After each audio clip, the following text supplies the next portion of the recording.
Welcome to defence direct education और आज का हमारा टॉपिक है how do gentleman cadets at IMA and OTA choose their regiment. क्या आपने कभी सोचा है कि एकेडमी से पास आउट होने के बाद कैडेट्स को अपनी पेरेंट रेजिमेंट कैसे मिलती है? आज हम इसको समझाएंगे। What is the process and criteria. इसको आंसर करने से पहले मैं आपको ये बताना चाहूंगा कि सारी रेजिमेंट्स इंडियन आर्मी में इक्वली गुड है, लेकिन फिर भी जीसी के पास आर्म्स की प्रेफरेंस है। एकेडमीज को फिनिश करने के बाद जो रेजिमेंट का प्रोसेस होता है वो रैंडम होता है और लक बेस्ड होता है, हालांकि ये प्रेडिक्टेबल होता है। फाइनल टर्म के एंड के बाद एक मेरिट लिस्ट बन जाती है जेंटलमैन की ट्रेनिंग के टाइम की परफॉर्मेंस को लेके। 30 जीसीस ईच के स्लॉट्स बनाए जाते हैं जिनको ब्लॉक्स बोलते हैं। हर ब्लॉक को डिफरेंट आर्म्ड सर्विसेज से 30 सीट्स दी जाती है।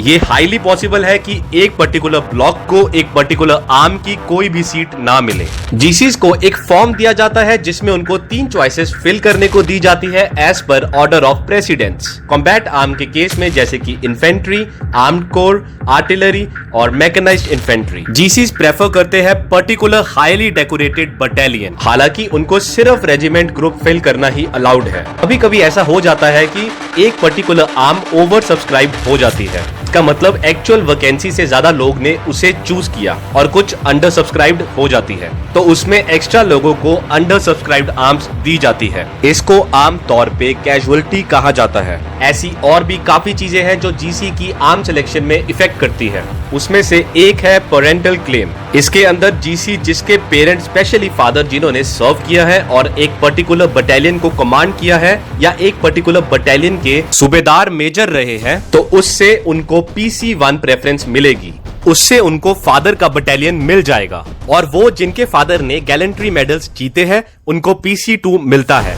वो जिनके फादर ने as lieutenant colonel and below serve किया है उनको PC3 मिलता है। अब क्वेश्चन आता है यहाँ पे कि whether there are regiments which only get the high merit types और नॉट। नहीं, ये केस नहीं है। हाइपोथेटिकल एग्जांपल लेते हैं गोरखा रेजिमेंट का। 2011 में गोरखा को फर्स्ट ब्लॉक का ऑफिसर मिलता है, फिर एक साल बाद 2012 में गोरखा रेजिमेंट को अनदर ऑफिसर मिलता है लास्ट ब्लॉक से, अनलेस समवन फ्रॉम फर्स्ट और any other higher block has a PC1 for Gorkha regiment. और इसी तरह पूरी इंडियन आर्मी का बैलेंस मेंटेन होता है। पर लेकिन अगर एक बार यूनिट अलॉट हो गया उसके बाद कोई दूसरा वे नहीं है उसको चेंज करने का। कुछ इंस्टेंस जिधर आपके आर्म्स ऑटोमेटिकली चेंज हो जाते हैं वो है जो इन्फेंट्री के साथ सर्विसेज में 2 इयर्स की अटैचमेंट पीरियड को पूरा करने के लिए होती है। उस ऑप्शन का पूरा होने पर सर्विसेज से जुड़ना या अटैचमेंट यूनिट के साथ बनाए रखने के लिए ऑप्शन दिया जाता है। और जब आपको परमानेंट मेडिकल कैटेगरी मिलती है तब अगर आप कॉम्बैट आर्म में हो तो आपको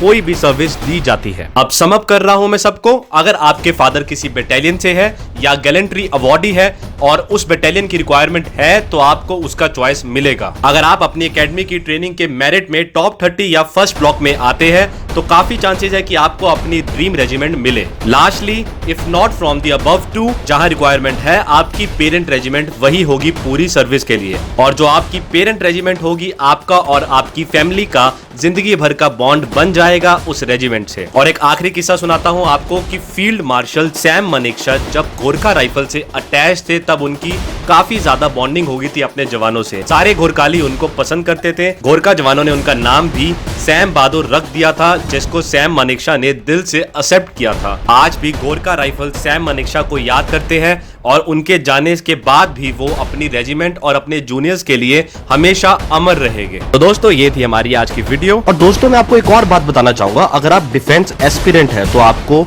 डिफेंस डायरेक्ट एजुकेशन का इंस्टाग्राम पेज जरूर फॉलो करना चाहिए, जहां पे आपको डेली बेसिस पे motivation, updates, news and exam notification मिलेगी। अगर आपको वीडियो अच्छी लगी हो तो लाइक करिए और अगर आपके पास कोई भी डाउट है नीचे कमेंट बॉक्स पे लिखिए, हम पूरी कोशिश करेंगे उसको क्लियर करने की। इस वीडियो को आगे शेयर करिए ताकि सबके पास इसकी नॉलेज पहुंच सके। आप सबको बेस्ट ऑफ लक।